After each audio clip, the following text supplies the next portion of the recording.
Lately, people have been very upset by these marketing campaigns, and it made me kind of think about, is the marketing just that bad or are we too sensitive? I am your host, Kiara Staley. Welcome to One Thing I've Learned podcast, and let's get started. American Eagle ad with Sydney Sweeney was one thing. Elf campaign, wow. A little backstory because we haven't touched on this topic yet. I have been a social media manager since 2017. Freelancing, I was doing internships, 9 to 5s. One thing I've learned about marketing back then, ads are always going to be a showstopper. Some people are going to get it. A lot of people are not going to like it, but as long as it got the people talking. The problem is society is so used to being outspoken and thinking everybody's just going to laugh it off that they're not accustomed to. These generations are not tolerating any bullshit. The last thing you want to do is think that you're going to make a slick remark that would have been okay in the 90s. So as much as people may or may not like cancel culture,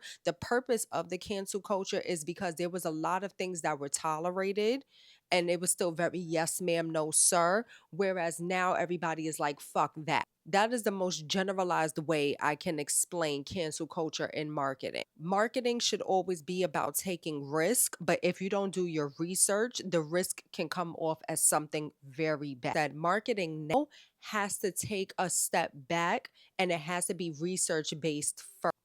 Everybody's fighting for their rights at this point. It doesn't matter your race, it doesn't matter your color, it doesn't matter your weight, it doesn't matter your height. Everybody is saying fuck this. And here are my true thoughts about the American Eagle Sydney Sweeney. I just thought the slogan American Eagle was like, your slogan was just poorly done. I wish you would have just had more copywriters that could have came again. Jeans are jeans. It's only but so much you can do with a pair of denim. Do I wish that they would have came up with something completely clever, catchy, but you don't need a slogan in order to have good marketing. You have to have marketing. You have to have acceptable ideas in order to have incorporate a give them some big flowy hair, give them some straight hair, give them a bob as poor taste. Now, the commercial itself was just bad. That is what's considered just bad marketing because you put time, money, and effort into something that just really what I would have done if I were Elf is Fashion Week is about to come up. So the best thing that you can do with that is create different looks and give, like the glitz, the glam, the fast pace of New York Fashion Week and just have girlies in different looks and act as a runway. Even if you're not promoting a specific type of eyeshadow, lipstick, mascara, what have you, give something that is more trendy. That's how I always created campaigns. Like what's coming up? Like, okay, we're in the month of August. The video is going to come out in August. Nothing is going on in August. We might not even want to promote summer. So let's promote what's going on next month. Next month is New York Fashion Week. New York Fashion Week always went, yeah. Yeah, like take this new Kith campaign for example. Kith, Ronnie, chef's fucking kiss.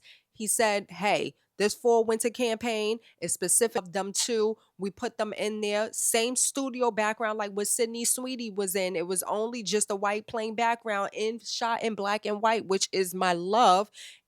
And they just gets better than that. They got New Yorkers to sit down in the clothing to talk about New York. Who could be mad at that? Unless you dislike New York, you would have be a hater. You should really like that campaign. Kith did a great job with that. Well done.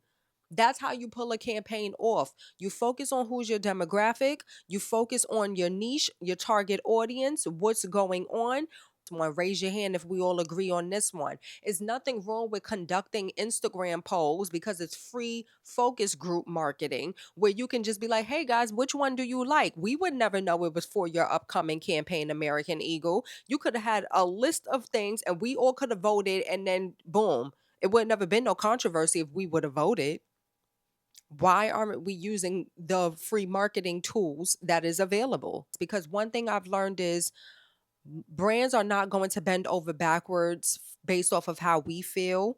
Brands may or may not care about cancel culture, and brands are just going to do what they're going to do because they've already made trillions, millions of dollars anyway. So they're just like, hey, it is what it is. So Are ads just going a little too far, or are people truly just sensitive? Thank you for watching. Don't forget to like, comment, share, and subscribe to keep up with me, and see you guys next week.